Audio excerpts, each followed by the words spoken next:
Hello guys, कैसे हैं? आशा करते हैं आप सब ठीक होंगे। आज का कहानी है भगवत पुराण के अनुसार माता तुलसी की संपूर्ण कथा। माता तुलसी की कहानी। एक कन्या थी। जब वह थोड़ी बड़ी हुई और उसको समझ आने लगी, तब से ही वह तुलसी माता जी की पूजन करने लगी। उसके प्रतिदिन का नियम था कि तुलसी माता जी का पूजन करने के बाद ही खाना खाती थी। जब वह कन्या शादी के लायक हुई, तब उसके माता पिता ने उसकी शादी करवा दी। कन्या को उसके माता पिता ने दहेज में भी एक तुलसी का गमला दिया। ससुराल में वह प्रतिदिन सवेरे उठते ही पूजा करती, फिर उसके बाद ही खाना खाने बैठती थी। उसकी दो जेठानियाँ थीं। वो दोनों उसका मजाक उड़ाती थी कि बड़ी नियम धर्म वाली बनती है। उन दोनों को उससे बहुत ईर्ष्या होती थी, इसलिए वो दोनों तुलसी जी का गमला को छुपा देती है। वह कन्या बड़ी मुश्किल से गमला ढूंढकर लाती है, अच्छे से पूजा करती और फिर खाना खाती। वह गमला ढूंढकर ले आती तो एक दिन तो उसकी जेठनियों ने क्या करा कि गमला ही दूर फेंक दिया। कन्या ने खूब ढूंढा पर उसे गमला नहीं मिला। वह बहुत ही परेशान हो गई। उसे उस दिन से तो उसने खाना भी नहीं खाया। उसका नियम जो था, उस कन्या की सच्ची भक्ति देखकर तुलसी माता उससे बहुत प्रसन्न हो गए और उसके कमरे में तुलसी माता का गमला प्रकट हो गया। अगले दिन सुबह जब वह उठी तो क्या देखती है कि उसके खाट के चारों कोने पर तुलसी माता का गमला आ गया है।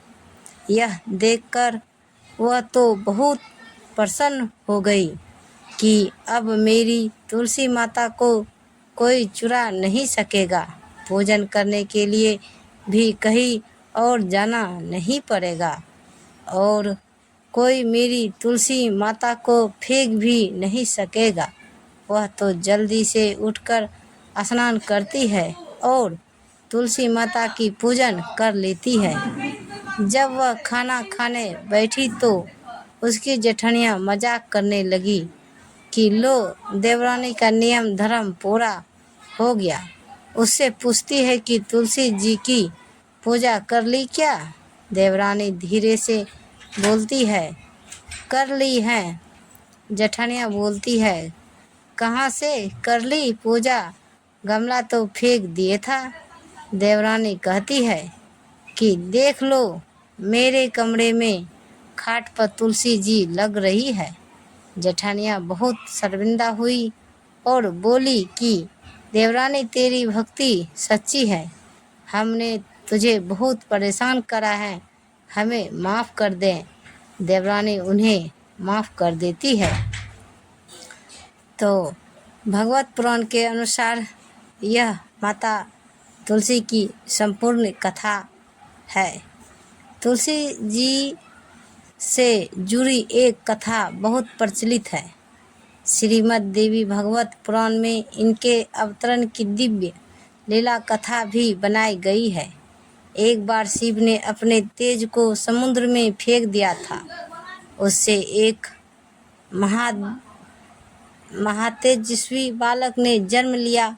यह बालक आगे चलकर जलंधर के नाम से पराक्रमी दैत्य राजा बना। इसकी राजधानी का नाम जलंधर नगरी था। दैत्यराज कालनेमी की कन्या वृंदा का विवाह जलंधर से हुआ। जलंधर महाराक्षस था। अपनी सत्ता के मद में चूर उसने माता लक्ष्मी को पाने की कामना से युद्ध किया, परंतु समुद्र से ही उत्पन्न होने के कारण माता लक्ष्मी ने उसे अपने भाई के रूप में स्वीकार किया। वहाँ से पराजित होकर वह देवी पार्वती को पाने की लालसा से कैलाश पर्वत पर गया। भगवान देवाधिदेव शिव का ही रूप धरकर माता पार्वती के समीप गया, परंतु माँ ने अपने योग बल से उसे तुरंत पहचान लिया तथा वहाँ से अंत ध्यान हो गई। देवी पार्वती ने क्रुद्ध होकर सारा वृत्तांत भगवान विष्णु को सुनाया। जलंधर की पत्नी वृंदा अत्यंत पतिव्रता स्त्री थी।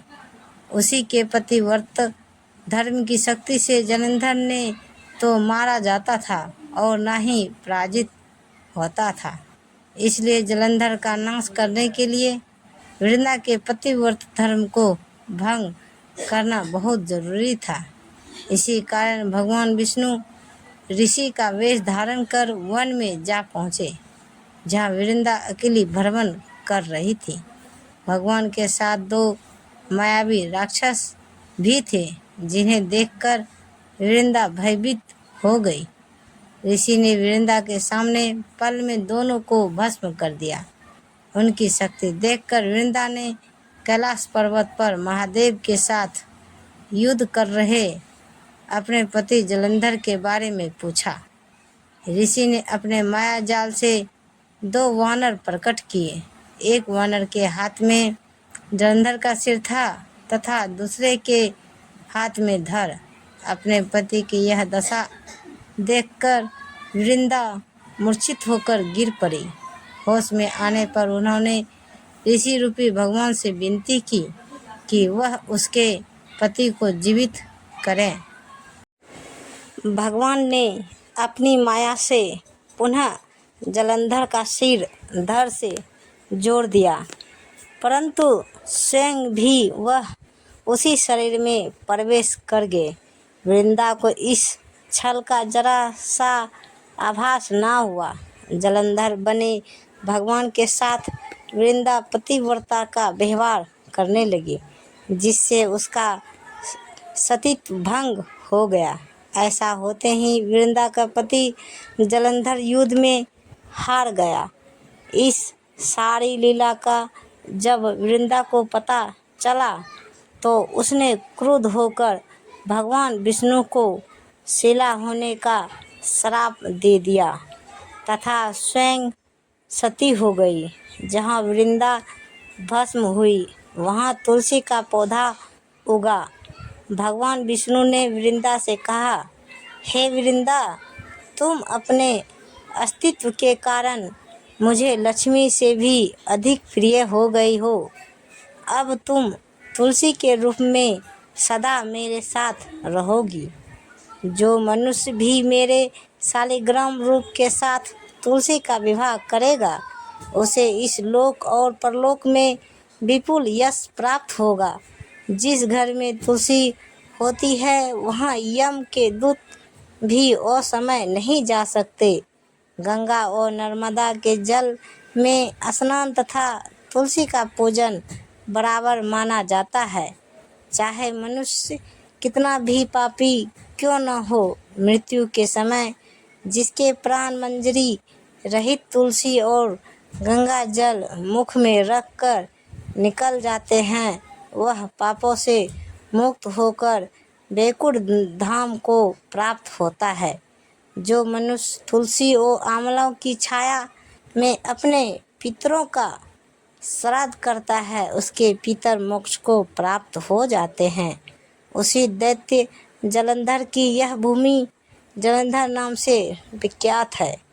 सती वृंदा का मंदिर मोहल्ला कोट किशनचंद में स्थित है। कहते हैं इस स्थान पर एक प्राचीन गुफा थी जो सीधी हरिद्वार तक जाती थी।